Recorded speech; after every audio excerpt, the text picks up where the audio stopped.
संजय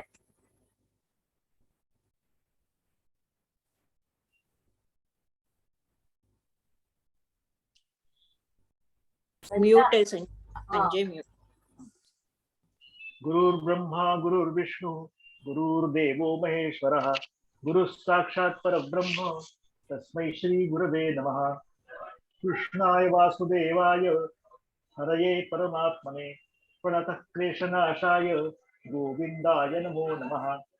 नमामि सद्गुरुं शान्तं सच्चिदानन्दविग्रहं पूर्णब्रह्म परानन्दम् ईशमानन्दिवल्लभम् रत्नाकराधौतपदा हिमालयकिरीटिनीं ब्रह्मराजर्षिरत्नाढ्यां वन्दे भारतमातरम्.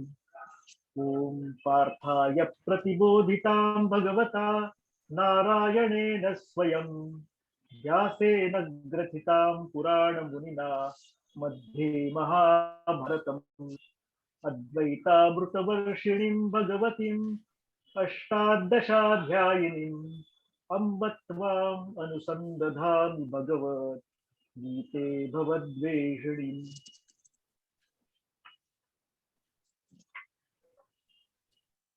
करू सुरू. हो आणि आपुलिये चाडे आपादिले हे मांडे की त्यजिले कर्म सांडे ऐसे आहे हे वायाची सैरा बोलिजे उकलू तरी देखोनी पाहिजे परित्यजिता कर्म न त्यजी निभ्रांत मानी नहि कश्चित क्षणमपि जातु तिष्ठत्य कर्मकृत कार्यते यवशः कर्म सर्व प्रकृतिजैर्गुणैः. जव प्रकृतीचे अधिष्ठान तव सांडी मांडी हे अज्ञान जे चेष्टा ते गुणाधीन आपैसी असे देखै विहित कर्म जे तुले ते सगळे जरी ओसंडिले तरी स्वभाव काय निमाले इंद्रियांचे सांगे श्रवणी ऐकावे ठेले की नेत्रीचे तेज गेले हे नासा रंध्र बुझाले परिमळून घे ना तरी प्राणापान गती किम निर्विकल्प जाहली मती की क्षुधा तृषादी आरती खुंटलिया हे स्वप्नावबोधू ठेले की चरण चालो विसरले हे असो काय निमाले जन्म मृत्यू हे न ठकेची जरी काही तरी सांडिले ते काही म्हणोनी कर्म त्यागू नाही प्रकृती म्हणता कर्म पराधीनपणे निपजतसे प्रकृती गुणे येरी धरी मोकली अंतःकरणे वाहिजे वाया देखै रथी आरूढिजे मग जरी निश्चळा बैसिजे तरी चळवू होऊनी हिंडिजे परतंत्रा का उचलिले वायुवशे चळे शुष्क पत्र जैसे निचेष्ट आकाशे परिभ्रमे तैसे प्रकृती आधारे कर्मेंद्रिय विकारे निष्कर्म ही व्यापारे निरंतर म्हणूनी संगू जव प्रकृतीचा तववरी त्यागू न घडे कर्माचा ऐसी याही करू म्हणती तयाचा आग्रहोची उरे कर्मेंद्रियाणि संयम्य य आस्ते मनसा स्मरन् इंद्रियार्थान्मी मूढात्मा मिथ्याचार स उच्यते. जे उचित कर्म सांडिती मग नैष्कर्म्य हो पाहती परी कर्मेंद्रिय प्रवृत्ती निरोधुनी तया कर्म त्यागू न घडे जे कर्तव्यमनी सापडे वरी नटती ते पुढे दरिद्र जाण ऐसे ते पार्था विषयासक्त सर्वथा ओळखावे तत्वता भ्रांती नाही.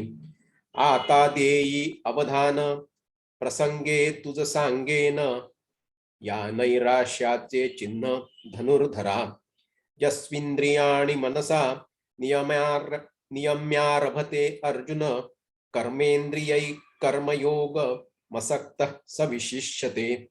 जो अंतरी दृढ परमात्मरूपी गूढ बाह्यांतरी रूढ लौकिक भागू जो इंद्रिया आज्ञान करी विषयांचे भयन धरी प्राप्त कर्म नाभेरी उचित जे जे तो कर्मेंद्रिये कर्मी राहटता तरी न नियमी परी तेथे चिनी उर्मी झाकोळेना. तो कामना मात्रे न घेपे मोहमळे न लिंपे जैसे जळी जळे न शिंपे पद्मपत्र तैसा संसर्गा माझी असे सकळांसारिखा दिसे जैसे तो यस्संगे आभासे भानुबिंब तैसा सामान्यत्वे पाहिजे तरी साधारणूची देखिजे येरवी निर्धारिता नेणिजे सोय जयाची ऐसा चिन्ही चिन्ही तू देखसी तोची तरी मुक्तू आशा पाश रहितू ओळख पाम अर्जुना तोची योगी शेषी जो जगी म्हणोनी ऐसा होय या लागी म्हणी पे तू ते तू मानसा नियमू करी निश्चळू होय अंतरी मग कर्मेंद्रियी ही व्यापारी वर्तुते सुखे नियतं कुरु कर्म त्वं ज्यायो ह्यः कर्मणः शरीरयात्रापि च तेन प्रसिद्धेद कर्मणः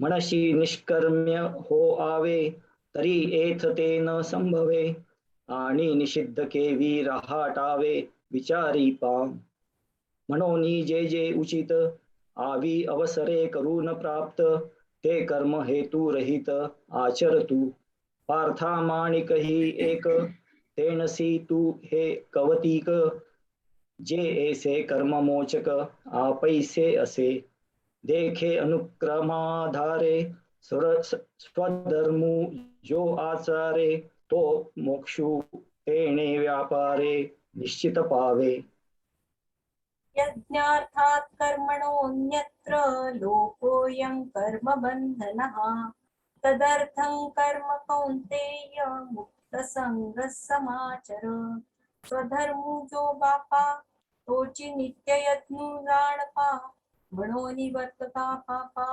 संचारु नाही हा निज धर्मो जै सांडे कुकर्मी रती घडे तैची बंधु पडे संसारिकू म्हणून स्वधर्मानुष्ठान ते अखंड यज्ञ याजन जो करीतया बंधन कहीच नाही हा लोकू कर्मे बांधिला जो परतंत्रा भूत झाला तो नित्य यज्ञाते चुकला म्हणून या आता येची विशी पार्था तुझ सांगेन एक मी कथा जै दृष्ट्यारी संस्था ब्रह्मीन केली सहयज्ञा प्रजा सृष्ट्वा पुरोवाच प्रजापतिः अनेन प्रसविष्यध्वम् एष वो स्पृष्टकामधु तै नित्ययाग सहिते सृजिली भूते समस्ते परिमेणती चितिये यज्ञाते सूक्ष्म म्हणूनी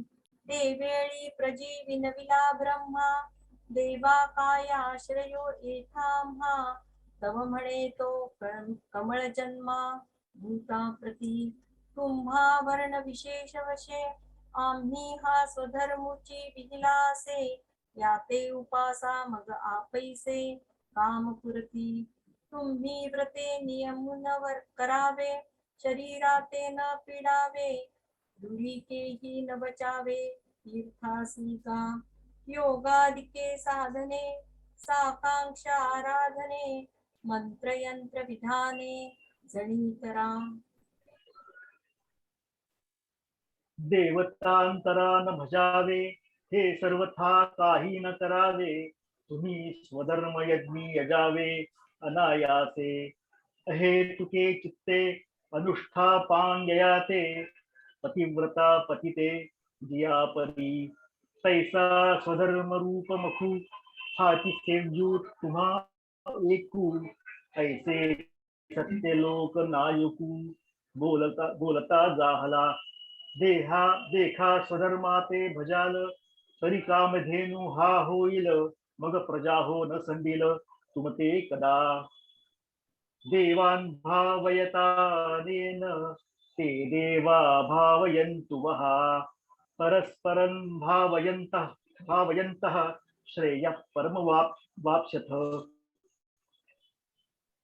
जय जेणे करुणी समस्तां परितोषु होईल देवता मग ते तुम्हा इच्छिता अर्था ते देती या स्वधर्म पूजा पूजिता देवता गणां समस्ता योगक्षेमू निश्चिता करीती तुमचा तुम्ही देवा ते भजाल देवा तुम्ही तुष्टतील ऐसी परस्परे घडेल प्रीती जेथ तेथ तुम्ही जे करू म्हणाल तै आपैसे सिद्धी जाईल वांछित ही पुरेल मानसीचे वाचा सिद्धी पावाल आज्ञापक होवाल म्हणजे तुमते मागतील महारुद्धी जैसे ऋतुपतीचे द्वार वनश्री निरंतर गोळगे फळभार लावंडेसी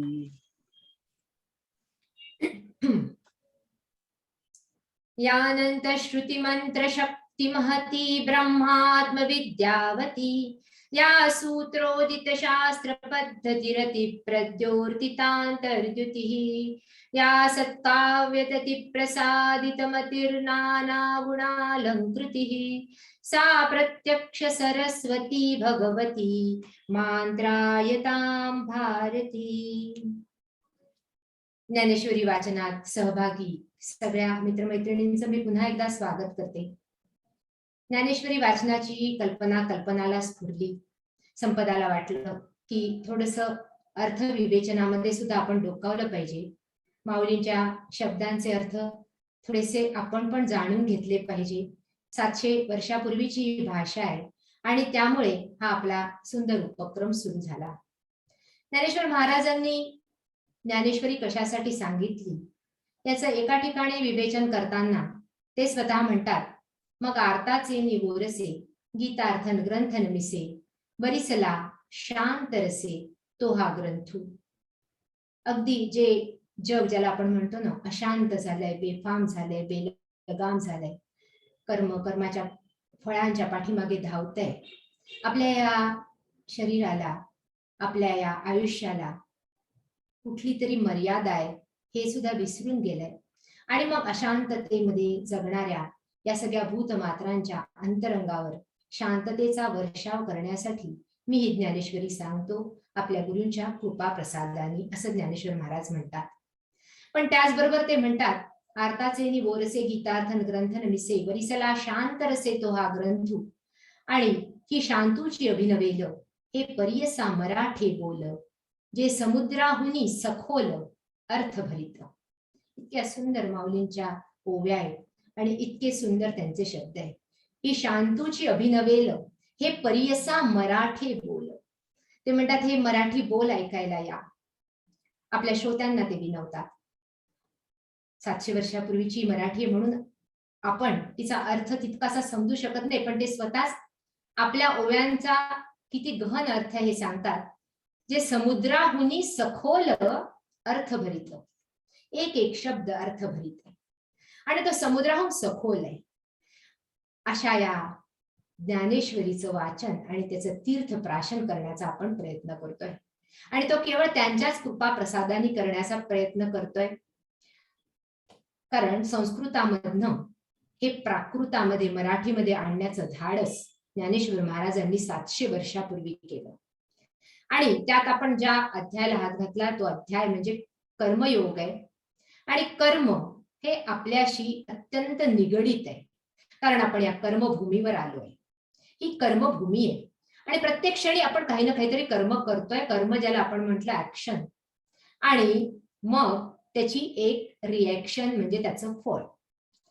every action has equal and opposite reaction असं जरी म्हटलं जातं तरी प्रत्येक ऍक्शन ही ती ऍक्शन नव्हे, कारण ही जी ऍक्शन आणि त्याचं रिएक्शन रूपी फळ येणार आहे ना, त्याच्यावर अनेक फॅक्टर्स या पृथ्वीचे ऍक्ट करतात। एका वेळी अनेक विद्यार्थी ज्यावेळी परीक्षा देतात त्यावेळी एकच फळ प्राप्त करण्यासाठी अनेक ठिकाणून कर्म होत असतं आणि त्यामुळे ते फळ काय येणार हे आपण ठरवू शकत नाही, ती आपली योग्यता नाही, असं भगवंताने अर्जुनाला सांगितलं. आणि त्यांनी सांगितलं कर्मण्येवाधिकारस्ते मा फलेषु कदाचन, या फळावर तुझा कंट्रोल नाहीये, पण तुझा अधिकार कर्मात आहे. याचा दुसरा अर्थ हा आहे की तुझा आता ज्ञानामध्ये अधिकार नाही. पण अर्जुनाला हे वाटतंय की या कर्माचे दुर्गामी जे परिणाम होणार आहे युद्ध कर्माचे, ते मला नकोय. आणि भगवंत जो ज्ञान मार्ग मला सांगतो तोच मला अधिक योग्य वाटतोय. आणि आता भगवंत त्यासाठी मी आता नैष्कर्म्य होतो, मी कर्म सोडतो आणि ज्ञानाच्या आराधनेला लागतो. आणि भगवंत त्याला समजवू पाहतात की अर्जुना, एका ठिकाणी पोहोचण्याचे हे जरी दोन मार्ग असले तरी तुझी क्षमता, कारण तुझी जी मर्यादा आहे त्यामुळे, किंवा तुझी जी योग्यता आहे ती केवळ कर्म मार्गाचीच आहे. आणि तुला याच मार्गाने जाणं योग्य आहे. आणि जो ज्ञान मार्गाने जाणारा ज्ञानी आहे त्यांनी सुद्धा आधी कर्म मार्गाने जाऊनच आता स्वतःसाठी हा ज्ञान मार्ग प्रशस्त केलाय. कर्मातूनच ज्ञान स्फुरत. एखादा डॉक्टर जर खूप मोठे मोठे त्या विषयाचे पुस्तकं वाचेल, हो कदाचित ज्ञान मिळेल, पण ते खरं ज्ञान केव्हा अवतरित होईल किंवा केव्हा ते प्रॅक्टिकल होईल, ज्यावेळी तो ते ऑपरेशन करेल किंवा ज्यावेळी तो कुठल्या ना कुठल्या मार्गाने ते प्रॅक्टिकली त्याचा अवलंब करेल किंवा ते अप्लाय करेल, त्याच वेळी खऱ्या अर्थाने त्याला खरं ज्ञान होईल. हे ज्ञान तोपर्यंत पुस्तकी ज्ञान राहतं. आणि म्हणून कर्माच्या मार्गाने मिळालेलं ज्ञान हे खरं ज्ञान असतं. हे ज्ञानेश्वर महाराजांना इथे सांगायचंय किंवा भगवंताला सांगायचंय. त्यामुळे कर्म मार्ग कधीच सुटणार नाहीये. तू हे जे नैष्कर्म्य होऊ पाहतो ना, जया नैष्कर्म्यपदी आस्था तया उचित कर्म सर्वथा त्याज्य नव्हे. म्हणून ऐके पार्था, जया नैष्कर्म्यपदी आस्था तया उचित कर्म सर्वथा त्याज्य नव्हे. हे असं निक्षून ज्ञानेश्वर महाराज सांगतात. नैष्कर्म्य होणे याचा अर्थ कर्माचा त्याग करणे नव्हे, तर ते कर्म केल्यासारखं न वाटणे. आणि याच्यासाठी विनोबा भावेंनी सुंदर म्हटलं की जीवनातलं संगीत खऱ्या अर्थाने केव्हा जीवनामध्ये आपल्याला भावेल किंवा ते जेव्हा आपल्या जीवनामध्ये उतरेल, जेव्हा करूनही ते कर्म केल्यासारखं वाटणार नाही, त्या कर्माचा कुठलाही बोजा मनावर राहणार नाही किंवा न करताही खूप केल्यासारखं होईल. या दोन्ही गोष्टींनी हे जीवनातलं अंतिम संगीत आहे असं ते म्हणतात, मधुर संगीत आहे असं ते म्हणतात. आणि म्हणून नैष्कर्म्य होणं म्हणजे कर्म टाकणं नव्हे, तर कर्मामधला कर्तेपणाचा भाव पुसण्याची क्षमता प्राप्त होणं. कारण आपण सामान्य मनुष्य ज्यावेळी कर्म करतो त्यावेळी ते मी केलं ही भावना आपण विसरू शकत नाही. आणि जो ज्ञानी त्या मार्गापर्यंत पोहोचतो त्यावेळी तो कर्म केल्यानंतर त्यावरचा मीपणाचा लेप पुसून टाकू शकतो. त्याला म्हणतात नैष्कर्म्य होणे. आणि म्हणून ते म्हणतात जोपर्यंत कर्मच करणार नाहीस, ते कर्म अर्पण करणार नाहीस, त्या कर्माचा योग करणार नाहीस, तोपर्यंत खऱ्या अर्थाने नैष्कर्म्य तुझ्या जीवनामध्ये उदितच होणार नाही अर्जुना. आणि म्हणून आणि आपुलिया ही चाळे आपा दिले हे मांडे की त्यजिले कर्म सांडायचे आहे. आणि म्हणून असं आपल्या आवडीप्रमाणे एखादं कर्म मी केलं आणि आपल्या नावडीप्रमाणे एखादं कर्म सोडलं, हे असं कधी घडणार नाही अर्जुना. शेवटी जे कर्म तुझ्या वाट्याला येईल ते तुला करावंच लागेल. हे वायाची सैरा बोली जे, हे जे बोलतोय ना हे बहकल्याप्रमाणे बोलतोयस तू. उकलू तरी देखोनी पाहिजे आणि त्याचा जरा उकल कर, विचार कर, मंथन कर. परित्याजिता कर्म न त्यजे निभ्रांत. माने एक गोष्ट नक्की ठेव, निभ्रांत. भ्रांती ठेवूच नकोस त्याच्यासाठी, निभ्रांत हो. कुठले कन्फ्युजन ठेवू नकोस की तू कुठलंही त्यजिता कर्म न त्यजे. कर्माचा त्याग होऊच शकत नाही. कारण भगवंत पुढच्या श्लोकामध्ये सांगतात न हि कश्चित क्षणमपि जातु तिष्ठत्य कर्मकृत कार्यते अवश्य कर्म सर्व प्रकृतिजैर्गुणैः.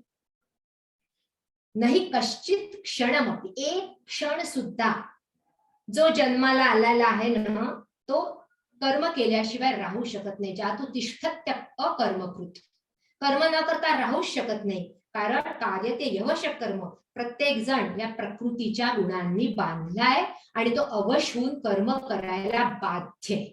एका जागी जरी बसला तरी तो बसण्याचं कर्म करतोय, तो पाहतोय तर तो बघण्याचं कर्म करतोय, तो ऐकतोय तो कानांनी कर्म करतोय. आणि म्हणून मनुष्य 4 स्तरांवर जगतो, एक 5व्या स्तरावर तो जगत नाही. खरं वास्तविक आपल्या जगण्याचे 5 स्तर आहे. एक म्हणजे कर्मेंद्रियांनी कर्म करणं, ज्ञानेंद्रियांनी जे आपण पाहतो, ऐकतो किंवा गंध घेतो ते एक स्तर आहे. एक आहे शरीराचा स्तर, ज्याला आपण कर्मेंद्रिय म्हणू शकतो. दुसरा आहे आपल्या इंद्रियांचा स्तर, ज्याने आपण पाहणे, ऐकणे, गंध घेणे, रस घेणे किंवा स्पर्श घेणे करतो. तिसरा स्तर आहे मनाचा स्तर, ज्याने आपण विचारांचं कर्म करतो. चौथा स्तर आहे बुद्धीचा स्तर, ज्याने आपण तर्काचं कर्म करतो. या 4 स्तरावर मनुष्याचं सतत कर्म चालू असतं, अखंड.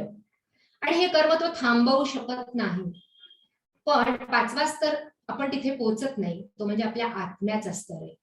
आणि हे सगळ्या 4 स्तरावर जीवन जगत असताना प्रत्येक जण, मग त्याच्या बुद्धीची जी क्षमता आहे, त्याच्या ज्ञानेंद्रियांची जी क्षमता आहे, किंवा त्याच्या मनाची जी क्षमता आहे, किंवा त्याच्या कर्मेंद्रियांची, हात पाय उपस्थ गुद हे कर्मेंद्रिय मानले जातात, यांची जी क्षमता आहे ह्याप्रमाणे तो कर्म करतो. काही लोक कर्मेंद्रियांनीच कर्म करतात, जसं आपण मागच्या वेळी जे उदाहरण पाहिलं होतं गोंदवलेकर महाराजांच्या होते, कर्मेंद्रियांनीच कर्म करणं जाणत होते, त्यामुळे त्यांना ध्यानाचं कर्म उचलं नाही. पण प्रत्येक स्तरावर कर्म त्याच्या क्षमतेप्रमाणे मनुष्य करत असताना एक शेवटचा आत्म्याचा स्तर मात्र विसरून गेलाय. आणि तिथे जाऊन ही कर्म अर्पण करायची, याला म्हणतात कर्मयोग. आता हा कर्मयोग कसा करायचा हे ज्ञानेश्वर महाराज किंवा भगवंत आपल्याला इथे शिकवायचा प्रयत्न करतात आहे. आणि प्रकृती जैर गुणैही, प्रकृतीच्या गुणांनी. आता आपण सगळ्यांनी जे जे काही वाचलं असेल आतापर्यंत किंवा वेदांत वाचला असेल, त्याच्यामध्ये गुण या शब्दाचा अर्थ आपण गुणधर्म मानतो, क्वालिटीज मानतो. एक अर्थ तो आहे. आणि दुसरा अर्थ गुण या शब्दाचा संस्कृत मध्ये होतो दोरी. आणि या दोरींनी मनुष्य या दोरीने बांधलाय, प्रकृतीच्या गुणांनी बांधलाय. आणि हे गुण कोणते कोणते आहेत? हे सत्व, रज आणि तम हे 3 गुण आहेत. सत्व गुण याचा अर्थ आहे ज्ञानाचा प्रकाश, ज्यामुळे मनुष्य सामान्य ज्ञान मिळवतो. मनुष्यच नव्हे तर एखादा पशु, त्याला सुद्धा ज्ञान असतं, त्याला सुद्धा कळतं की मला माझा आता भक्ष्य शोधायचं आहे, हे सत्वगुणामुळे. दुसरं आहे रजोगुण, ज्याचा जो गुणधर्म आहे किंवा ज्याचं लक्षण आहे ते म्हणजे क्रियाशीलता. आणि तिसरा आहे हा तमोगुण, त्याचा आहे म्हणजे क्रियाशून्यता. तर ऍक्शन त्याला म्हटलं जातं, ऍक्शन आणि इनॅक्शन, क्रियाशीलता आणि क्रियाशून्यता.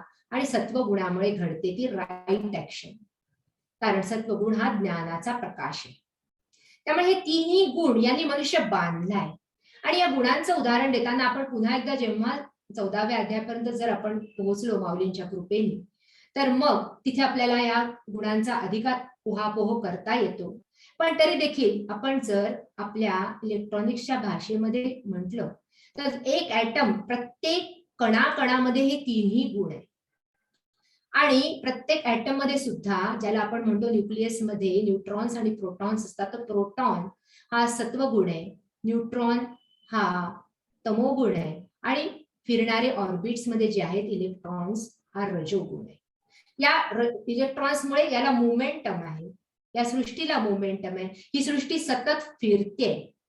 पण त्याचबरोबर एखादी क्रिया थांबते ती त्यातल्या तमोगुणामुळे. ज्याप्रमाणे गाडी असते ना, त्या गाडीमध्ये जसं आपण म्हटलं की स्टिअरिंग, पेट्रोल आणि ब्रेक, जर 3 हे महत्वाचे अंग आपण साधारणतः पाहिले, तर स्टिअरिंग हे म्हणजे सत्वगुण आहे, कुठे जायचं हे ठरवणारा. जो रजोगुण म्हणजे त्यातलं पेट्रोल आहे, आणि तमोगुण म्हणजे त्याचा ब्रेक आहे. ही गाडी आपल्याला मिळालेली आहे 3ही गुणांची. आणि हा ब्रेक नसेल, हा तमोगुण नसेल, तर आपल्याला विश्रांती मिळणार नाही.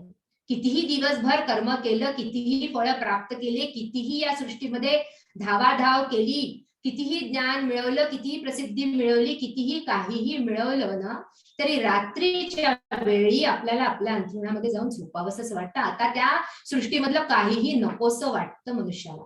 त्यामुळे हा तमोगुण सुद्धा आवश्यक आहे. भगवंत म्हणतात तिथे की बुवा हे सगळी सृष्टी ही अवश्य आहे, परवश आहे. हे करण्यासाठी आपल्यामध्ये क्रियाशीलता असते म्हणून आपण कर्म करतो. ते कर्म करतो त्या रजोगुणामुळे करतो. पण ह्या रजोगुणाचे याच अध्यायामध्ये आपल्याला कळणार आहे की कसे साईड इफेक्ट्स आहे. सत्वगुणाचे कोणते साईड इफेक्ट्स आहे किंवा तमोगुणाचे काय साईड इफेक्ट्स आहे. ते कर्म घडतं त्या तिन्ही गुणांनी घडतं, पण त्याबरोबर मनुष्यावर ते काही ना काहीतरी परिणाम करतं. हा संपूर्ण सृष्टीचा पसारा अवश्य भगवंत म्हणतात. ज्ञानेश्वर महाराज फार सुंदर त्याचं वर्णन करतात. ते म्हणतात, जव प्रकृतीचे अधिष्ठान तव सांडी मांडी हे अज्ञान जे चेष्टा ते गुणाधीन पैसी असेल. अरे जोपर्यंत या प्रकृतीचं अधिष्ठान आहे ना, ही प्रकृती सुद्धा सतत क्रियाशील आहे, कुठेही थांबलेली नाही. पृथ्वी थांबलेली नाही, ग्रहगोल थांबलेली नाही, संपूर्ण ब्रह्मांड थांबलेलं नाहीये. आपल्याला वाटतं थांबलेलं आहे ना, हीच माया आहे. माया माया म्हणतात ना, की आपण सतत प्रत्येक क्षणी मोमेंटम मध्ये असून सुद्धा आपण स्वतःला स्थिर मानणे हे म्हणजे अज्ञान आहे. ही म्हणजे माया आहे. हा म्हणजे भ्रमाचा पडदा आहे मनुष्यावर. आणि म्हणून सांडी मांडी हे अज्ञान. मी आता काही सोडीन. सांडी हा शब्द आपण मागे पाहिला होता, म्हणजे ज्ञानेश्वरी खूपदा येतो. म्हणजे सोडीन किंवा मांडी म्हणजे मी स्वीकार करीन, हेच अज्ञान आहे. जे चेष्टा ते गुणाधीन अपैसी असेल. आणि कारण की ही सगळी क्रिया ही गुणाधीन आहे, या गुणांमुळे घडते. आता आपण सत्वगुणामध्ये आहे. कदाचित ज्ञानाच्या प्रकाशामध्ये एखादा विद्यार्थी ज्यावेळी एखादा काही वाचत असतो त्यावेळी तो ज्ञानाच्या सत्वगुणामध्ये असतो, पण थोड्या वेळी त्याच्यामध्ये जी चलबिचल सुरू होते आणि त्याला काहीतरी क्रिया करावीशी वाटते, किंवा आपल्याला सुद्धा काहीतरी आठवेल. जर मी इथे तुम्हाला 2 तास थांबवून गेला ना, तर पुष्कळ लोक मीटिंग सोडून चालले जातील, कारण आता ती बेचैनी मनामध्ये येईल. आणि ही बेचैनी जी आहे ही बेचैनी या रजोगुणाची, ज्याला आपण हायपर म्हणतो ना, चांचल्य, हा रजोगुणाचा स्वभाव आहे. त्यामुळे ती आपल्याला नॅचरली ती चंचलता येते आणि आपण ते सोडून निघून जातो. किती वेळ सत्वगुणाच्या अधीन प्रत्येक राहू शकतोय त्याच्या गुणाच्या पर्सेंटेजवर अवलंबून राहील. आणि म्हणून ज्ञानेश्वर महाराज म्हणतात, देखे विहित कर्म जे तुले ते सळे जरी ओसंडले तरी स्वभाव काय निमाले इंद्रियांचे. अरे विहित कर्म तुझ्या वाट्याला आता युद्धाचं म्हणून आलेलं आहे, त्याचा द्वेष म्हणून तू आता अस्वीकार करशील. आणि कारण की तुला आता ते नको आहे. प्रत्येक वेळी आपल्या आवडीचं कर्म कुठे आपल्या वाट्याला येतं. प्रत्येक वेळी विहित कर्म म्हणून जे आपल्या वाट्याला येतं ते कधी कधी आपल्या अगदी आवडीचं नसतंच. कर्तव्य म्हणूनच कर्तव्याकडे भगवद्गीता आपली ज्यावेळी नजर वळवते ना, अर्जुनाची सुद्धा ज्यावेळी युद्ध कर्म हे ज्याचं कर्तव्य आहे आणि ते कर्तव्य त्याला नकोसं झालंय. मनुष्याच्या जीवनामध्ये चालत असताना अनेक टप्प्यावर आपले अनेक कर्तव्य आपल्याला बंधन वाटतात. हेच त्या कर्माचं बंधन आहे, नकोसे वाटतात, नको आता हे. आणि हे त्याच्या परिणामांमुळे वाटतात. कारण कर्म, अर्जुन कर्माच्या परिणामामुळे घाबरतोय. आपल्याला आपलं कर्म आपल्याला आवडीचं फळ देणार असेल तर ते कर्म आपल्याला हवं आहे. आणि म्हणून मनुष्य या कर्म बंधनात आणि फळामध्ये 2 मध्ये अडकतो. फळ आवडीचं असेल तर त्याला अहंगंड होतो, ते नावडीचं असेल तर त्याला न्यूनगंड होतो. आवडीचं मिळालं तर त्याला हर्ष होतो, नावडीचं मिळालं तर त्याला खेद होतो. अशा प्रकाराने या सगळ्या बनवामध्ये आपण सतत आंदोलित होत राहतो. आणि ही आंदोलन आपल्या मनामध्ये सतत काही ना काहीतरी स्थित्यंतर करत असतात. म्हणून द्वेषाने जरी तू सोडलंस हे कर्म तरी तुझे स्वभाव काय निमाले इंद्रियांचे. इंद्रियांचे स्वभाव काय बदललेत का? कारण इंद्रिय तो कर्म करतच राहणार. आता तू कर्मेंद्रियांनी कर्म करणं बंद करशील. हो, मी धनुष्य ठेवून दिलं बाबा, धनुष्य ठेवलं, मी आता हे नाही करत. पण तुझे डोळे, तुझे कान, तुझे नाक, तुझे त्वचा किंवा तुझ्या कानांनी तुला काहीतरी ऐकू येईल. डोळे तर बंद करता येतील, पण डोळ्यांनी जे जे काय आतमध्ये ग्रहण केलंय, चित्तामध्ये मनपटलावर जे कोरलंय ते कुठे जाईल? त्याचं चिंतन सतत सुरू राहील. म्हणून ज्ञानेश्वर महाराज फार सुंदर सांगतात, सांगे श्रवणी ऐकावे ठेले की नेत्रीचे तेज गेले हे नासा रंध्रे बुझाले परिमळून गे. अरे मला एक सांग ना अर्जुना, की श्रवणी ऐकावे ठेले, कानांनी ऐकलं सोडलंय का? की नेत्रीचे तेज गेले, की डोळ्यांनी बघणं सोडलं तुझ्या? हे नासारंध्रे बुझाले परिमळून गे, आणि नाक बंद झालं का तुझं, किंवा त्यांनी परिमळ घेणं बंद केलं का? अगदी स्पष्ट साध्या भाषेमध्ये ज्ञानेश्वर माऊली आपल्याला हे सांगतात की कशा पद्धतीने कर्म घडतंय मनुष्याचं. आणि त्या कर्माचे कसे परिणाम आपल्या चित्तावर होतात. कर्म घडून जातं पण ते चित्तावर परिणाम करतं. आपण मागच्या वेळी बघितलं होतं मन, बुद्धी, चित्त आणि अहंकार हे 4 अंतःकरण चतुष्टय. मन संकल्प विकल्प करतं, बुद्धी निर्णय घेते, संकल्प विकल्पात्मक मनहा ही त्याची व्याख्या आहे. संकल्पाबरोबर एक विकल्प पण देतो. आज जर ज्ञानेश्वरी ऐकायची का नको, आज आपण हे सिरियल बघू, नाही आज आपल्या हॉटेलमध्ये जायचं ठरलंय, हा विकल्प आहे. संकल्प विकल्पात्मक मनहा निर्णयात्मिका बुद्धी, त्यातनं एक चूज करणं हे बुद्धीचं काम आहे. आणि हे जे घडणारं सगळं काही आहे जेव्हा किंवा हे जो घडणारा घटनाक्रम आहे तो जिथे साठवला जातो त्याला चित्त म्हणतात. आणि हे चित्त म्हणजे केवळ स्मृती नाहीये, हे चित्त म्हणजे अनेक जन्मांच्या स्मृती आहे, अनेक जन्मांचे संस्कार आहे, अनेक जन्मांचं कंडिशनिंग आहे. आणि त्यामुळे हा सगळा परिणाम या कर्माचा आपल्यावर होत असतो. विनोबा भावे म्हणतात कर्म मानगुटीला बसतं. कर्म घडून जातं पण ते कर्म त्याचे परिणाम आपण विसरू शकत नाही, मग ते मनोनुकूल असो की प्रतिकूल असो. आणि म्हणून ज्ञानेश्वर महाराज म्हणतात ना तरी प्राणापान गती की निर्विकल्प झाली मती. आता मतीबद्दल बोलतात, आता श्वासाचं कर्म पण म्हणतात. पहिल्यांदा ज्ञानेंद्रियांच्या कर्माबद्दल बोलले, आता म्हणतात प्राणापान गती, अरे श्वास घेणं हे सुद्धा कर्म आहे. आणि की निर्विकल्प झाली मती, की तुझ्या बुद्धीनी कल्पना करणं बंद केलं, तुझ्या बुद्धीतून विचारांचं उन्नयन बंद झालं, तर्क बंद झाले, लॉजिक बंद झाले, त्याला निर्विकल्प म्हणतात. कुठलेही कल्पना नसणे, कुठलेही विचार नसणे, कुठलेही तरंग नसणे. परंतु पोहायस का तू की क्षुधा तृषादी आरती कुंटलिया, की तुझी क्षुधा तृषा म्हणजे भूक आणि तहान संपली. हे स्वप्नावबोध उठेले. स्वप्न आणि अवबोध, स्वप्न म्हणजे झोपणे आणि अवबोध म्हणजे जागी होणे.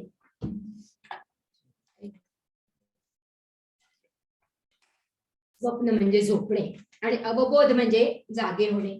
मग तुझं स्वप्न आणि अवबोध थांबलंय का, म्हणजे तू झोपणं आणि जाग होणं बंद केलंय का. मग झोपणं हे सुद्धा एक कर्म आहे.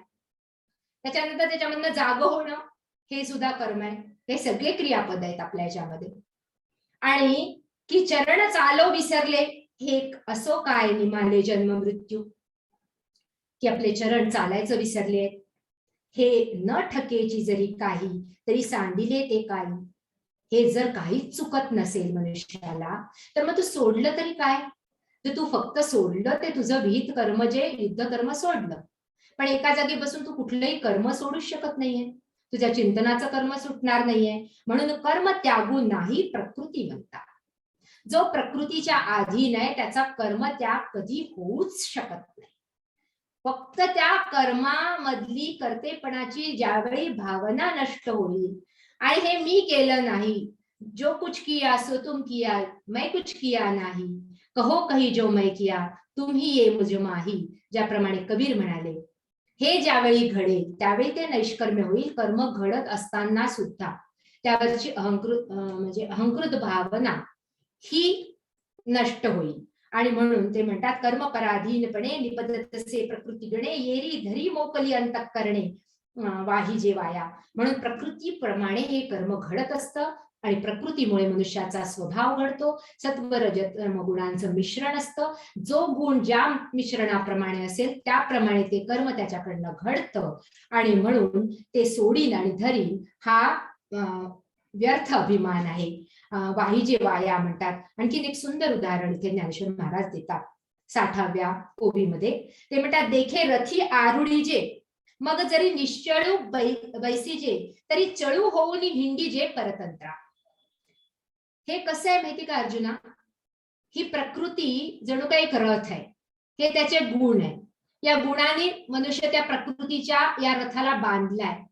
आणि म्हणून ज्याप्रमाणे रथी आरुढीजे आणि निश्चळ होऊन बैसीजे, एखाद्या रथामध्ये एखादा बसला आणि तो निश्चळ जरी झाला तरी चळ होऊन हिंडीजे परतंत्रा, पण तरी तो परतंत्र आहे आणि तो स्वतंत्र नाहीये, कारण आता तो त्या रथाबरोबर आपोआप फिरतोय. त्यामुळे अखंड ज्या सृष्टीला वेग आहे अशा सृष्टीच्या या रथामध्ये आरूढ झालेल्या मनुष्याला अशा पद्धतीने कर्म त्याग करून कधीही नैष्कर्म्य या पदापर्यंत पोहोचता येणार नाही. आणि म्हणून आणखीन एक सुंदर उदाहरण ज्ञानेश्वर महाराज इथे देतात. का उचलिले वायू वशे चळे शुष्क पत्र जैसे निचेष्ट आकाशे परिभ्रमे. जसं वाऱ्यामुळे एखादं कोरडं सुकलेलं पान आपोआप उडत जातं, निचेष्ट आकाशे परिभ्रमे, त्याचप्रमाणे मनुष्य या तिन्ही गुणांनी बांधलेला आपोआप कर्म करण्यासाठी बाध्य होतो. तो अशा पद्धतीने कर्म थांबवू शकत नाही. तैसे प्रकृती आधारे कर्मेंद्रिय विकारे नैष्कर्मे ही व्यापारे निरंतर. आणि म्हणून प्रकृतीच्या गुणानुसार जो कर्मातीत अवस्थेत प्राप्त झालेला पुरुष सुद्धा शरीराच्या आश्रयाने कर्मेंद्रियांच्या द्वारा नेहमी कर्म करीतच असतो.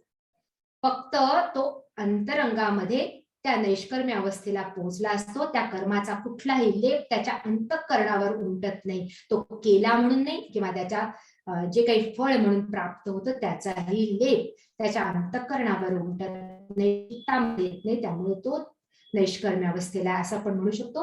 ही अंतरंगाची अवस्था आहे. बहिरंगामध्ये तो सुद्धा ज्ञानी सुद्धा आपलं कर्म करतच असतो. इथे सांगायचा उद्देश ज्ञानेश्वर महाराजांनी एका ठिकाणी फार सुंदर म्हटलंय. देखे प्राप्तार्थ झाले जे निष्कामता पावले तयाही कर्तव्य असे उरले लोका लागी.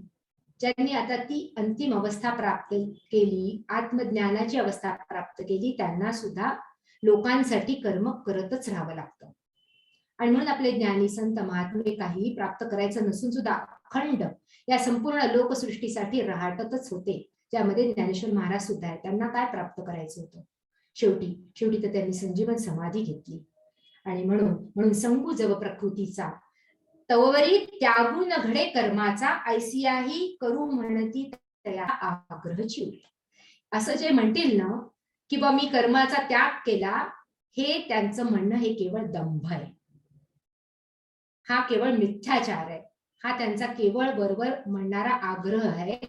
जोपर्यंत या प्रकृतीचा संग असेल तोपर्यंत कर्माचा त्याग कधीही घडणार नाही, असे इथे ज्ञानेश्वर महाराज निक्षून सांगतात. आणि भगवंत म्हणतात कर्मेंद्रियाणि संयम्य य आस्ते मनसा स्मरन् इंद्रियार्थान् विमूढात्मा मिथ्याचारस्य उच्यते. अरे नुसत्या कर्मेंद्रियांवर नियंत्रण करून कर्मेंद्रियांना आवरून मनाने मात्र विषयांचं नित्य चिंतन करत राहणे अर्जुना, असा जो इंद्रियार्थान विमूढ आत्मा, असा जो इंद्रियांनी मनानी त्या विषयांचं स्मरण करणारा हा विमूढ आहे, अज्ञानी आहे. आणि त्या असं करणारा किंवा अशा करणाऱ्या या क्रियेला मिथ्याचार म्हटलंय भगवंतांनी. मिथ्याचारस्य उच्यते. मिथ्या म्हणजे चुकीचा व्यवहार किंवा त्याला दुसरा शब्द आहे दंभ. दंभ म्हणजे प्रोजेक्शन. आत एक बाहेर एक, आत विचार वेगळा आणि बाहेर प्रोजेक्ट करणं वेगळं. बघा आपण चुकीचा व्यवहार जो आहे ना तो आतमध्ये लपवतो आणि जो चांगला व्यवहार आहे तो बाहेर प्रदर्शित करतो. आणि हे प्रदर्शन अतिशय या सृष्टीमध्ये बेफाम वाढतं ते रजोगुणामुळे. आणि या रजोगुणामुळे मनुष्य जे स्वतःच्या चांगुलपणाचं प्रदर्शन करत राहतो आणि स्वतःच्या ज्या चुका आहेत त्या आतमध्ये दडवत राहतो. वास्तविकता भगवद्गीता हे महाभारताचं सार आहे. आणि महाभारतामध्ये प्रत्येक जो नट आहे किंवा जे पात्र आहे त्या प्रत्येक पात्राचा कुठे ना कुठेतरी दोष दाखवलाय. दोषहीन मनुष्य असणं हे खूप कठीण आहे. पण ज्यावेळी मनुष्याला कळतं ना की हे चांगले गुण आहे, तो त्याच्या चांगल्या गुणांचंच केवळ प्रदर्शन करत राहतो. भगवंतांनी तर 16व्या अध्यायामध्ये आसुरी आणि दैवी संपत्तीचं वर्णन करताना जेव्हा आसुरी संपत्तीचं वर्णन केलं ना, दंभो दर्पोभिमानश्च क्रोध पारुष्यमेवच असं म्हटलं. पहिला जो आसुरी संपत्तीचा गुण सांगितला तो दंभ सांगितलाय, स्वतःच्या चांगुलपणाचं प्रदर्शन करणं. कारण मनुष्याला कळतं की काय चांगलं आहे आणि मग तो हळूहळू त्या दंभाकडे जातो. आणि म्हणून भगवंत पहिल्यांदाच आसुरी संपत्तीमध्ये सुद्धा सावध करतात. इथे सुद्धा म्हणतात मिथ्याचारस्य उच्यते. हा मिथ्याचार आहे. आणि हा मिथ्याचार म्हणजे काय? मनसा स्मरण. इथे एक प्रसंग नेहमी सांगितला जातो, तो प्रसंग पण सांगायचा प्रयत्न करेन, कारण ज्या प्रसंगामुळे आपल्याला कळतं की मिथ्याचार काय आहे. जे उचित कर्म सांडिती मग नैष्कर्म्य होऊ पाहती परी कर्मेंद्रिय प्रवृत्ती निरोध होती. ज्ञानेश्वर महाराज इथे आता कर्माला आणखीन एक विशेषण देतात आणि ते विशेषण म्हणजे उचित. उचित म्हणजे जे करायला पाहिजे ते. उचित कर्म सांडिती, खरं म्हणजे वास्तविकता जे सोडायला नको, जे त्याच्या जीवनामध्ये करणंच त्याचं गंतव्य आहे असा, किंवा ते केल्याशिवाय त्याला गत्यंतर नाही असं कर्म, उचित कर्म, ज्यांनी त्याचं जीवनाचं उन्नयन होईल असं कर्म ते सांडती आणि मग नैष्कर्म्य होऊ पाहती परी कर्मेंद्रिय प्रवृत्ती निरोधुनी तया कर्म त्यागू न घडे. खरं सांगायचं तर त्यांचा कर्म त्याग घडतच नाही, कारण जे कर्तव्य मनी सापडे, कर्माच्या प्रती किंवा फळाच्या प्रतीची कुठली वासना त्याच्या मनातनं गेलेलीच नाही. आणि बरं नटती ते पुढे दरिद्री जाणं, आणि तरी देखील ते जर कर्म सोडत असतील, असं असून सुद्धा बाहेर कर्म त्यागाचा आवडत असेल, नटती म्हणजे नाटक करतायत, नटती ते पुढे दरिद्र जाणं, ते केवळ अध्यात्मदृष्ट्या दरिद्री अर्जुना. ऐसे ते पार्था विषयासक्त सर्वथा ओळखावे तत्वता भ्रांती नाही. असे जे आहेत ना, जे बरोबर कर्माचा त्याग करतात पण मनाने विषयांचं चिंतन करत जातात, ते जे आहेत ते विषयासक्त आहे, आणि म्हणून तू त्यांना तसं तत्वता ओळखून घे. आता देई अवधान प्रसंगी तुझं सांगेन या नैराश्याचे चिन्ह धनुर्धरा. आता तू नीट माझ्याकडे लक्ष दे अर्जुना, आणि ह्या नैष्कर्म्य, नैराश्य म्हणजे नैष्कर्म्याचं तुला आता मी नीट चिन्ह सांगेन की ज्याने तुला ओळखता येईल की कोण खराच त्या अवस्थेला पोहोचला आहे. बघा, लोकमान्य टिळकांनी जो गीता रहस्य ग्रंथ लिहिला मंडालेच्या तुरुंगात, आणि असं म्हटलं जातं, मागच्या वेळी मी कदाचित सांगितलं असेल की त्यांच्याकडनं ते सगळे कागद इंग्रजांनी हिरावून घेतले, आणि त्यानंतर त्यांनी म्हटलंय की तुम्ही जरी माझ्याकडनं कागदावर लिहिलेलं घेतलं तरी माझ्या बुद्धीत असलेलं तुम्ही हिरावू शकणार नाही. आणि पुन्हा एकदा लोकमान्यांनी तो ग्रंथ मंडालेच्या तुरुंगातून सुटून आल्यानंतर पुन्हा लिहिला. असं म्हटलं जातं की त्यांच्या ब्रेनचं डिसेक्शन करायला मागितलं होतं. त्यांची जी पत्रिका होती, जन्मपत्रिका, त्याच्या सुद्धा लोकांनी कितीतरी हे केले की किती बुद्धिमान होते ते, बुद्धी कोणत्या स्थितीला होती त्यांची. तर त्यामुळे त्यांनी जे म्हटलं की हा कर्माचा त्याग मनुष्याला करणं केवळ अशक्य आहे, आणि भगवंत जर ज्ञानाची महती सांगतात आहे अर्जुनाला, याचा अर्थ त्यांनी कर्म सोडावं म्हणून नाही सांगत आहे. लोकांनी भगवद्गीतेतून असा संदेश घेतला की मनुष्यानी कर्म न करता केवळ ज्ञान करायचं, आणि या दोन गोष्टी वेगवेगळ्या आहेत. ज्ञान मार्ग वेगळा, कर्म मार्ग वेगळा. माझ्या जीवनामधला ज्ञान मार्ग, आता मी सगळं माझं कर्म टाकून देईन, भगवंत हे सांगू पाहत नाही. लोकमान्य म्हणतात असं त्यांनी अर्जुनाला कसं सांगितलं असेल, कारण अर्जुन गृहस्थाश्रमी आहे.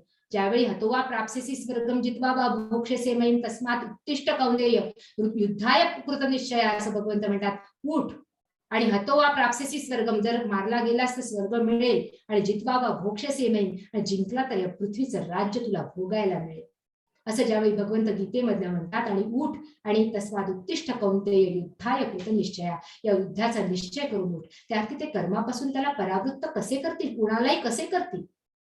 आणि म्हणून भगवद्गीतेबद्दल जे सांगितलं गेलं किंवा ज्ञानेश्वरी बद्दल की ती तुम्हाला संन्यासाकडे नेते नाही, ती कर्म प्रवृत्तीकडे नेते. फक्त त्या कर्माच्या परिणामापासून कसं मुक्त व्हायचं हे शिकवते. आणि ही कर्मयात्रा आपली कशी आनंदमय होईल, ही कर्मयात्राच आपली कशी आनंद यात्रा होईल हे शिकवायचा भगवद्गीता प्रयत्न करते. आणि म्हणून पुढच्या वेळी सांगतात, आता हे जे भगवंतांनी म्हटलं ना की कर्मेंद्रियाणि संयम्य य आस्ते मनसा स्मरण इंद्रियार्थान विमूढात्मा मिथ्याचार सुच्यते, ज्यासाठी मागे कदाचित कुठे गीतेच्या याच्यामध्ये तुम्ही ही गोष्ट ऐकली असेल की एका गुरुचे 2 शिष्य, आणि हे 2 शिष्य असताना त्या गुरूंनी त्यांना जो उपदेश केला तो उपदेश असा होता की कामिनी आणि कांचन याला स्पर्श करू नका, कारण तुम्ही आता साधनेच्या मार्गावर आहे आणि तुम्हाला संन्यास घ्यायचा आहे.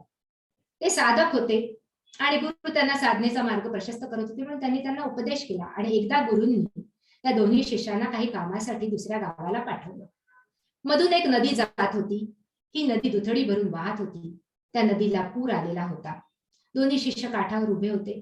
अचानक मदतीची हाक ऐकू आली आणि कोणीतरी बुडतंय लक्षात आलं. मदतीची हाक जिथून आली तिकडे पाहिल्यानंतर असं लक्षात आलं एका शिष्याच्या की एक स्त्री या पुराच्या पाण्यामध्ये हेलकावे खाते.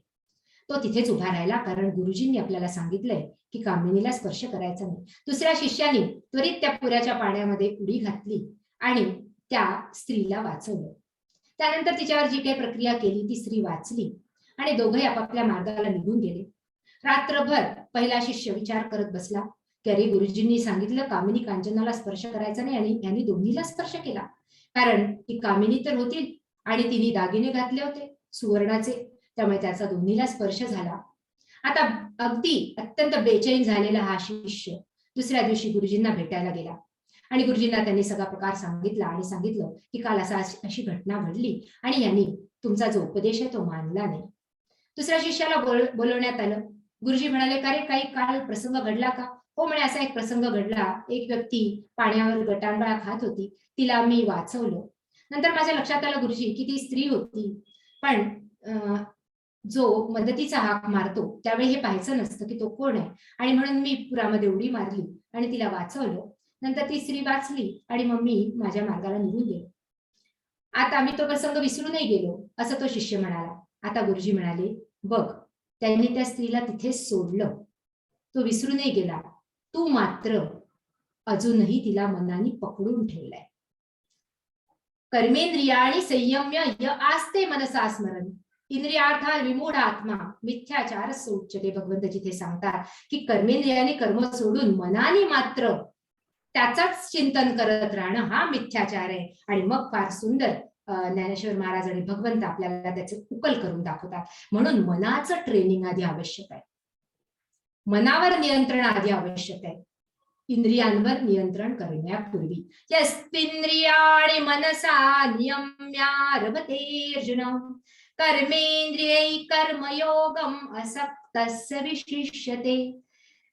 भगवंत म्हणतात, अर्जुना, यासाठी तू इंद्रियाणी मनसा नियम्य, आधी मनावर अंकुश कर, मनावर नियंत्रण कर, आणि मग त्यानंतर या इंद्रियांवर नियंत्रण करण्याचा प्रयत्न कर, कारण नाहीतर ही इंद्रिय ही मनाला आपल्यासोबत ओढून नेतात. आणि म्हणून कर्मेंद्रिये कर्मयोगम असक्तस्य विशिष्यते. जो कर्मेंद्रियांनी घडणाऱ्या कर्मामध्ये आसक्त न करता कर्मयोगाला आरंभ करतो, तोच त्याचीच योग्यता विशेष आहे. त्या कर्माच्या परिणामांपासून तो मुक्त होऊ शकतो, आपलं अंतःकरण मुक्त ठेवू शकतो. ज्ञानेश्वर महाराज त्याचं उकल करून दाखवताना आपल्याला म्हणतात, जो अंतरी दृढ परमात्मरूपी गूढ बाह्य भागू तरी रूढ लौकिकू जैसा. आता तो अंतरी दृढ आहे आणि नुसता दृढ नाही, निश्चल आहे, परमात्म रूपी लीन आहे. आता परमात्मा असं म्हटल्यानंतर आपल्याला वाटतं प्रत्येकालाच तिथपर्यंत पोहोचायचे की नाही, अजूनपर्यंत आपला निश्चय झालेला नाहीये. भगवंत काय आहे, हा सृष्टीकर्ता कोण आहे, हे मला खरंच जाणून घ्यायचंय का?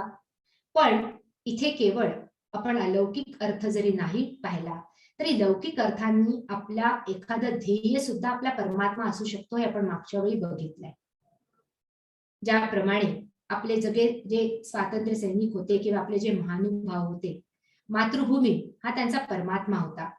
हे मातृभूमी तुझं मन माही येले, वक्तृत्व वाघ विभवही तुझं अर्पियेले, तू तेच अर्पिली नव कविता रसाला, लेखाप्रती विषय अनन्य तूची झाला. आपल्याजवळ जी जी क्षमता आहे ती स्वातंत्र्यवीर सावरकरांनी आपल्या मातृभूमीच्या स्वातंत्र्यासाठी किंवा तिला बंधनातून मुक्त करण्यासाठी ती क्षमता त्यांनी वापरली, तिथे ती अर्पण केली. त्याचप्रमाणे आपल्या ध्येयाला समर्पित जीवन जगणाऱ्या प्रत्येकाला दृढ व्हावं लागतं. परमात्म रूपी गूढ म्हणजे त्या ध्येयाचे जे गहन आहे ते समजून घ्यावे लागतात. बाह्य भागू तरी रूढ लौकिकू जैसा. आता हा व्यक्ती जो अंतरंगातनं त्या परमात्म प्राप्तीसाठी आसुसलेला आहे किंवा स्वतःच्या आत्मज्ञानासाठी आसुसलेला आहे, बहिरंगातनं मात्र त्याचे सगळे कर्म तसेच सुरू राहतात. बाह्य भागू तरी रूढ. तुम्हाला असं नाही दिसणार की तो एका जागी बसलेला आहे. हे सांगायचा इथे भगवंताला उद्देश आहे. तो नित्य कर्मरत आहे, पण अंतरंगातनं मात्र त्याचं त्या परमात्म्याशी नित्य अनुसंधान आहे. ज्ञानेश्वर महाराज याच्यासाठी सांगताना सांगतात, मार्गाधारी वर्तावे हे विश्व हे मोहोरे लावावे, अलौकिक नोहावे लोकाप्रती. त्या व्यक्तीला तर मार्गाधारे वर्तावे, त्याला बरोबर मार्गानुसारच क्रमण करावं लागतं, कर्मरत राहावं लागतं. असे कितीतरी लोक, आणि मी माझ्या घरीच याचं उदाहरण पाहिलंय, माझ्या सासऱ्यांचं अखंड कर्मरत असत. शेवटच्या दिवशी सुद्धा त्यांचा ज्या दिवशी ऍक्सिडेंट झाला त्या दिवशी सुद्धा त्यांचे स्वतःचे कपडे त्यांनी स्वतः धुतले होते, आणि ते कपडे त्यांचे धुतलेले आम्ही नंतर भिजलेल्या डोळ्यांनी काढले. आपलं प्रत्येक कर्म ते स्वतः करतात, आणि त्यांच्या त्या कर्माच्या प्रोसेसमध्ये सुद्धा संपूर्ण त्यांचा टाइम टेबल असे, किती वाजता जाऊन आपले पत्र टाकायचे ते स्वतःच टाकत पोस्टामध्ये, अंगण किती वाजता साफ करायचं हे सुद्धा ठरलेलं असेल. आणि इतकी सुंदर 9000 ओव्यांची ज्ञानेश्वरी, सुबोध ज्ञानेश्वरी मध्ये त्यांनी परिणित केव्हा केली, पण बहिरंगामध्ये कधीही कळलं नाही की अंतरंगामधला हा ज्ञानाचा प्रकाश कसा आहे. ज्ञानेश्वर महाराज इथे सुंदर सांगतात, बाह्य भावू तरी रूढ, बाहेर अगदी लौकिकाप्रमाणे तो व्यवहार करत असतो रे अर्जुना, अंतरंगाची लौकिकू जैसा. त्याचं वर्तन हे तुला लौकिकाप्रमाणे दिसेल. अगदी सामान्य लोकांमध्ये सुद्धा कसे मिसळायचे आम्ही पाहिलंय. अगदी आमच्या धोब्याला सुद्धा, त्या धोब्याने सुद्धा त्या दिवशी म्हटलं, ज्यावेळी 5000 लोकांची ती अंतयात्रा निघाली त्यावेळी आमच्या त्या धोब्याने म्हटलं, ज्याच्याकडे ते आपले स्वतःचे कपडे इस्त्री टाकायला जायचे ना इस्त्रीला, तो म्हणे आम्ही तो पता ही नाही इतने बडे थे ज्ञानी. आमच्याशी तशीच गप्पा मारायची, येऊन आमच्या घराबद्दल विचारायचे, आमच्या घरच्या लोकांबद्दल विचारायचे. आम्हाला कळलंच नाही की आमच्या जवळ राहणारा हा कोणीतरी महात्मा होता. आणि म्हणून अशा पद्धती तो इंद्रिया आज्ञा न करी, विषयांचे भय न धरी, प्राप्त कर्म नाभेरी उचित जे. इंद्रियांना तो स्वतः आज्ञा देत नाही, इंद्रियांवर तो अंकुश करायचा प्रयत्न करत नाही. विषयांचे भय न धरी, इंद्रिय आवरून नाही करत की डोळ्यांनी पाहायचे नाही, बुरा मत देखो, बुरा मत सुनो, बुरा मत कहो म्हणून तोड मिटून ठेवतो, असं नाही. इंद्रिय आज्ञा न करी, विषयांचे भय न धरी, प्राप्त कर्म नाभेरी उचित जे. जे जे तो कर्मेंद्रिय कर्मी राहटता तरी नियमी परी तेथेची उर्मी झापोळण्या. तो सतत कर्मेंद्रियाने कर्मच करत असतो अर्जुना, आणि असा तो राहटत असताना नियमाने सुद्धा, पण तिथल्या उर्मी म्हणजे विकारांनी तो लिप्त होत नाही. आणि कसा असतो त्याचं सुंदर उदाहरण देतात ज्ञानेश्वर महाराज. तो कामना मात्रे न घेपे, मोहमळे न लिंपे, जैसे जळे न शिंपे पद्मपत्र. तो ज्याप्रमाणे पद्मपत्र म्हणजे कमळाचं पान हे पाण्यामध्ये असून सुद्धा भिजत नाही, पाणी त्यामध्ये ऍब्सॉर्ब होत नाही, त्याप्रमाणे तो ह्या कर्माच्या प्रोसेसमध्ये स्वतःच्या अंतरंगावर कुठलाही परिणाम किंवा लेप चढू देत नाही. त्याचं अंतःकरण मात्र निर्लिप्त राहतं. कामना मात्रे न घेपे, मोहमळे न लिंपे, जैसे न जळे शिंपे पद्मपत्र, तैसे संसर्गा माझी असे सकाळांसारिखा दिसे, जैसे तोय संगी आभासे भानुबिंब. फार सुंदर उदाहरण देतात ज्ञानेश्वर महाराज. संसर्गा माझी असे सगळ्यांमध्ये असतो अर्जुना, सकाळांसारखा दिसे, त्याच्यामध्ये वेगळं तुला काहीही दिसणार नाही. डोळ्यांनी पाहतो, कानांनी ऐकतो, ध्वनी ऐकतो, नाकाने गंध घेतो, हे सगळं तो करतच असतो आणि सगळ्यांसारखा दिसतो. जैसे तोय संघे आभासे भानुबिंब, ज्याप्रमाणे पाण्यामध्ये भानुबिंबचा आभास होतो त्याचप्रमाणे तो या सगळ्या लौकिक संसारामध्ये असतो. वास्तविक भानू वेगळा आहे, हा सूर्य वेगळा आहे, त्याचप्रमाणे तो पण वेगळा आहे. आणि म्हणून ते सामान्य पाहिजे तरी साधारणची देखीजे, एरवी निर्धारिता जाणीचे नेणीजे सोय जयाची. तसं बरोबर त्याचं सामान्यत्वच दिसतं, त्याचं असामान्यत्व मात्र आत झाकून पाहावं लागतं. ऐशा चिन्ही चिन्ही तू देखीसी तो मुक्तू, आशा पाश रहितू ओळखता. अशा चिन्हांनी युक्त असलेला हा खरा नैष्कर्म्ययुक्त पुरुष आहे, किंवा आशा पाश रहितू, त्या जगामधले जे आशांनी पाशांनी तो बंधित झालेला नाही. अर्जुना मानसानी मुकरी निश्चय होय अंतरी, मग कर्मेंद्रिय व्यापारी वर्ततू असे. तू अशा प्रकारे ज्यावेळी मनाने नियम करू शकशील, अंतरंगामध्ये तू निश्चळ होशील, मग कर्मेंद्रियांनी व्यापार केला तरी तू सुखाने त्याचं वर्तन करू शकशील. तुझं अंतरंग मात्र तुझ्यापासून मोकळं ठेवू शकशील. मग या युद्धाचे परिणाम तुला भेडसावणार नाही का, ज्यावेळी तू या कर्माला कर्मयोगामध्ये परिणित करू शकशील. स्वामी विवेकानंदांच्या जीवनामधला प्रसंग आहे, ज्यावेळी त्यांनी तिथे शिकागोला भाषण दिलं आणि त्या भाषण दिल्यानंतर मग त्यांचे खूप शिष्य झाले. त्या शिष्यांना ते हे सांगत होते, हा नैष्कर्म्याचा प्रवास किंवा अशा पद्धतीने निर्लेप होणं किंवा असं एक कमळाचं पान पाण्यामध्ये राहून सुद्धा निर्लिप्त असतं आणि आपलं अंतरंग कसं स्पंज प्रमाणे असतं, जे सगळं काही ग्रहण करून ठेवतं. कमळाचं पान मात्र पाणी तिथेच सोडून देतं. त्यावेळी ते त्यांचे शिष्य म्हणाले, आम्हाला कळलं नाही. त्यावेळी तिथे एक जहाज होतं पाण्यावर, ते समुद्राच्या काठावर शिकवत होते. त्यांनी म्हटलं, या जहाजाला जर खालून छिद्र पडलं तर काय होईल? तर ते म्हणाले, सगळेजण म्हणाले, पाणी जाईल आणि जहाज बुडेल. त्यांनी म्हटलं, तसंच आपलं मनुष्याचं घडतं. हा संसार जो आहे ना, तो संसार बाहेर बहिरंगात राहत नाही, तो आपल्या अंतरंगामध्ये ठासतो आणि आपल्या अंतरंगामध्ये इतका ठासतो की तो आपल्याला त्या संसाराच्या या संसार सागरामध्ये बुडवून टाकतो. आणि म्हणून त्याच्यावर जर तरंगायचं असेल तर अशा पद्धतीने पद्मपत्र निवाम बसा किंवा कमळपत्राप्रमाणे व्हावं लागेल, निर्लेप व्हावं लागेल. त्यासाठी हा कर्माचा आणि फळाचा लेप कसा धुवायचा हेच आपल्याला भगवद्गीता शिकवते. आणि त्यानंतर या अध्यायामध्ये अत्यंत सुंदर संकल्पना येते, यज्ञ. आणि हा यज्ञ ज्ञानेश्वर महाराज तर आपल्या घरापर्यंत येऊन आणून पोहोचवतात. आज आपण ती ओवी वाचली. ती ओवी म्हणजे स्वधर्म जो बापा तो नित्य यज्ञ जाणपा, ते वर्तता पापा संशय नाही. आणि इथे ज्ञानेश्वर महाराजांच्या आपण अंकित होऊन जातो. कुठलाही दुसरा यज्ञ करायची आवश्यकता नाही. आपला स्वधर्म हा आपला नित्य यज्ञ आहे. सामान्य माणसाचा सुद्धा रोज नित्य यज्ञ चाललाय असं ज्ञानेश्वर महाराज सांगतात, हे अभिवचन देतात आणि आणखीन कसं उकलून दाखवतात ते आपण पुढल्या वेळी बघू. आजचं विवेचन इथेच थांबवते. ज्ञानेश्वर महाराज की जय. सद्गुरुदेव भगवान की जय.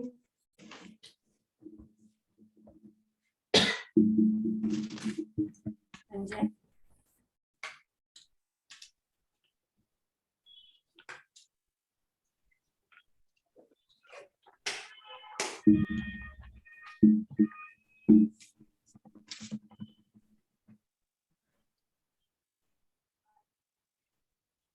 माझा आवाज येतोय का? हो हो येतो. येतोय माझा आवाज? हो हो हो डिस्कनेक्ट झालो तुम्ही आता म्हणून. हा हा नाही येतोय.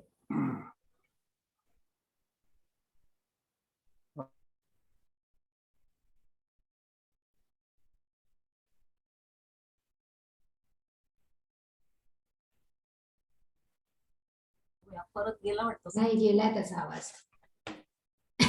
संजय तू म्यूट झालाय संजय. हा ठीक आहे, सुरू कर. आता विश्वात्मके देवे जेणे वाग्यज्ञे तोषावे, तोषो निमज द्यावे पसाय दान हे. जे खळांची धंकटी सांडो, तया सत्कर्मी रती वाढो. भूता परस्परे पडो, मैत्र जीवांचे.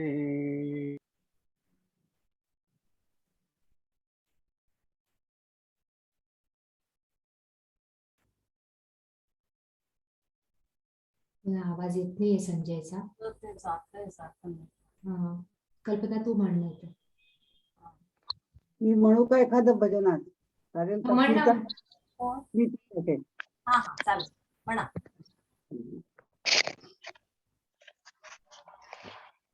मोतियांचा हार गळा आणि वैजयंती माळा. ऐकू येत आहे माझं व्यवस्थित? हो हो. हा, धन्यवाद. मोतियांचा हार गळा आणि वैजयंती माळा, हरी पहावया डोळा कळवया अंतरी. हरी पहावया डोळा कळवया अंतरी. कळवया अंतरी. कळवया अंतरी. गाई चारी यमुना तीरी खेळे हमामा हुंबरी गाई चारी यमुना तीरी खेळे हमामा हुंबरी मोही गोकुळच्या नारी पुतनारी सावळा मोही गोकुळच्या नारी पुतनारी सावळा पुतनारी सावळा पुतनारी सावळा वेदवर्णिताची स्तब्ध हरपले सर्व शब्द वेदवर्णिताची स्तब्ध हरपले सर्व शब्द म्हणून या वेणुनाद मुक्तबंध आवरी म्हणून या वेणुनाद मुक्तबंध आवरी मुक्तबंध आवरी मुक्तबंध आवरी मयूरपिच्छ शिरीधरी ध्याती विधी त्रिपुरारी मयूरपिच्छ शिरीधरी ध्याती विधी त्रिपुरारी तो हा गोकुळी श्री हरी आला ज्ञानेश्वर कृपे तो हा गोकुळी श्री हरी आला ज्ञानेश्वर कृपे आला ज्ञानेश्वर कृपे आला ज्ञानेश्वर कृपे आला ज्ञानेश्वर कृपे आला ज्ञानेश्वर कृपे ज्ञानेश्वर महाराज की जय. खूप छान. आज माझ्याकडून सेवा होती बहुतेक हो. काही माहिती नाही. दास.